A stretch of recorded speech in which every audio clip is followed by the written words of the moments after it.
हमारे सभी मित्रों को राम राम। आज हम फिर एक सुंदर सत्संग के माध्यम से अपने जीवन को सुखमय और आनंदमय बनाने की यात्रा पर निकलते हैं। कल हमने जाना था कि आनंद कैसे प्राप्त होता है, और आज हम जानेंगे कि जीवन में संतुलन कैसे लाया जाए ताकि आनंद टिकाऊ बने। जीवन में संतुलन यानी सुख का रहस्य। अक्सर लोग पूछते हैं कि सुख टिकता क्यों नहीं है, आज थोड़ा मिला कल चला गया। क्योंकि आपने सुख को अपने बाहर ढूंढा है, किसी चीज में, किसी व्यक्ति में, किसी वस्तु में। और सुख बाहर नहीं होता है, सुख भीतर होता है। तो कबीर साहब कहते हैं कि मन न रंगाए रंगाए जोगी कपड़ा। अर्थात इसका मतलब यह होता है कि मन नहीं बदला, केवल बाहर की चीजें बदली हैं। तो कैसा बदलाव है? जब तक मन का संतुलन नहीं बनेगा तब तक सुख नहीं टिक पाएगा। मन हमेशा या तो भूतकाल में रहेगा या भविष्य की चिंता में, और यही असंतुलन है। सुख केवल वर्तमान में है। जब आप संतुलन में रहते हो तभी वर्तमान में रहते हो। तो हमेशा यह मत सोचो कि जैसा मैं चाहूं वैसा ही हो जाए। कभी कभी वैसा नहीं हो पाता है, पर जो हो रहा है उसे स्वीकार करने की शक्ति रखो। जो हुआ अच्छा हुआ, जो हो रहा है अच्छा हो रहा है, जो होगा वह भी अच्छा होगा। आज आपने जितना खोया शायद वो आपके लिए बोझ बन चुका था, और जो पाया शायद वही आपके लिए कुछ नया सीखने आया है। इसीलिए स्वीकार करो, विरोध मत करो। आपको प्रयास करना है, पर इस बात में मत उलझो कि फल क्या मिलेगा हमारे लिए। फल देना उस मालिक का काम है। तुम्हारा अधिकार केवल कर्म पर है, फल पर नहीं है। लेकिन आज का मन क्या चाहता है? मैंने यह किया है तो वैसा ही फल मिलना चाहिए। यदि वैसा नहीं मिला तो हम दुखी हो जाते हैं। यही दुख का कारण है। पर जब हम अपने प्रयास पर ध्यान देंगे और फल प्रभु पर छोड़ देंगे तो भीतर से हल्के हो जाएंगे। तब आनंद अपने आप फूटेगा। एक बड़ा कारण है जीवन में तनाव। क्रोध केवल दूसरों के लिए नहीं जलाता है, सबसे पहले हमें ही जलाता है। कबीर साहब कहते हैं, जो तू बुरा करे तो बुरा ना मानो, मन का ताप मिटायो। अगर किसी ने कुछ कह दिया तो उसकी सोच है, आप क्यों दुखी होते हो? अगर आप अपने को ही जानते हो तो किसी की बात आपको क्यों हिलाई? लेकिन अगर आपका अहंकार है तो आपको चोट लगेगी। जैसे ही आप क्षमा करना सीख जाते हैं, आप एक बोझ से मुक्त हो जाते हैं। सुख पाना है तो विनम्र बनो। जब तक व्यक्ति खुद को श्रेष्ठ समझता रहेगा तब तक सीख नहीं पाएगा, सुख नहीं पाएगा।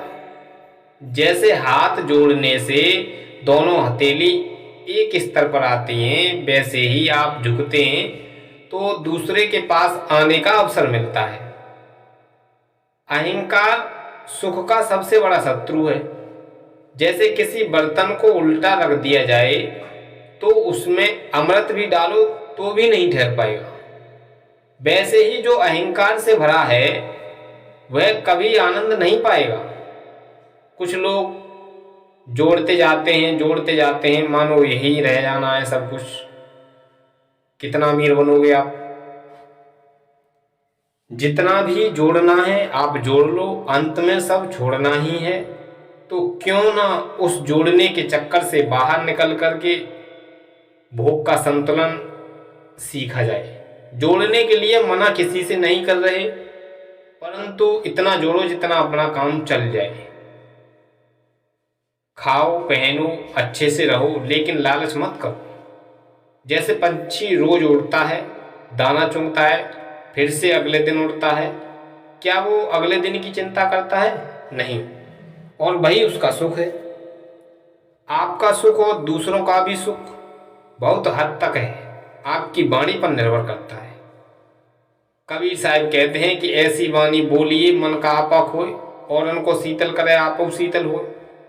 जब आपकी वाणी में मिठास होगी तो सामने वाला भी शीतल होता है और आप भी। लेकिन जब आप कटु बोलते हैं तो सामने वाला भी दुखी होता है और आप अशांत हो जाते हैं। तो अगर आनंद पाना है तो बोलने से पहले थोड़ा सोच लो, जो आपके शब्द हैं वो अमृत बन जाएंगे।